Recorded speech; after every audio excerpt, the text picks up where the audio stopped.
INZ evaluator, and he is working on his flow, his logical progression of the speech, and the dialogue between the characters in the speech. Come on up, Tim.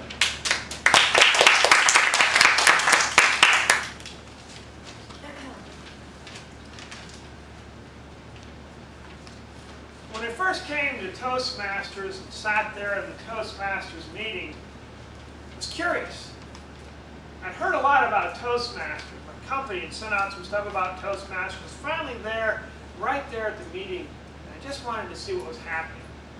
Because I wanted to develop and grow my skills as a presenter. I knew that as I started to work my way up the company ladder, at some time or another, I'd need to do presentations. I wanted to make sure I could do that well. So I just wanted to see what they had. And I noticed that all the speakers who were there were all very experienced speakers.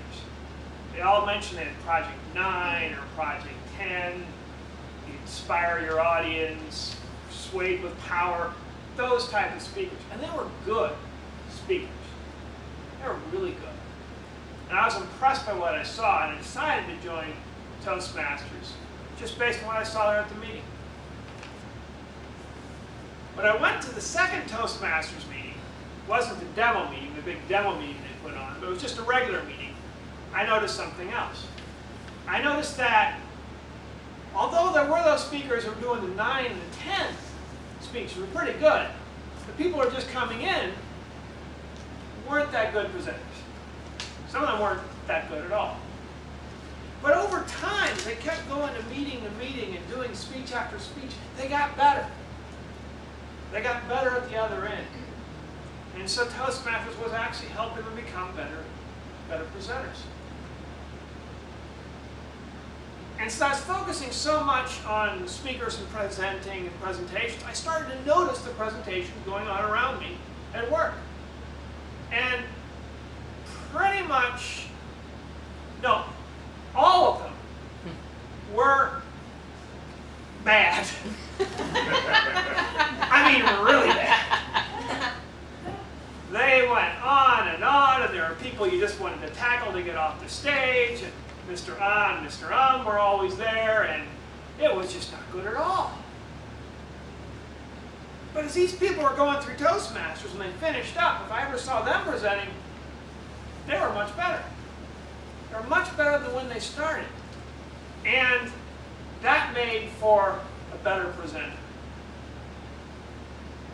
And it helped the company, helped everybody. And I thought, that's it. That's what Toastmasters does. The most wonderful thing about Toastmasters is that it helps people become better presenters. So they're in front of the audience, they're doing better, and they're more comfortable and more easy to be in front of people. That's what it's all about with Toastmasters. And as I went to club to club to club, I consistently noticed that was the case. They started out here and they ended up somewhere up here. Now as I started going from club to club, I went to different Toastmasters club, and eventually I came right here to Extreme Toastmasters. And I met Rocky Romero, who some of you know. And I wanted to share what I'd learned with Rocky. So I said to Rocky, I said, Rocky, isn't it great that Toastmasters helps people become better presenters? They start out here and they come even all the way up to here. And Rocky said, well, Tim, it's true that people become better presenters. But there's another group that is helped even more in Toastmasters. There's another group that's even more important than the presenter themselves. And they're the ones who really, really get the help. And I said, who's that, Rocky? Rocky said, Tim, this group is so important and yet so forgotten. All the time, this group sits there and people don't think about it, but that's really what it's all about. If you're focusing just on the presenter themselves, you're focusing on the wrong thing. And I said, who's that, Rocky? Because Rocky really liked to kind of stretch things out. I said, Tim, the thing you're forgetting is that for every speaker, there's always an audience. And that audience is probably more people than the speaker themselves. One speaker, many people out there in the audience. So what that means is that if you help that presenter become better, the entire audience benefits. You and you and you and you and you and you, all of them, each individual one benefits even more. And if that presenter presents to a different audience, all of that audience is better.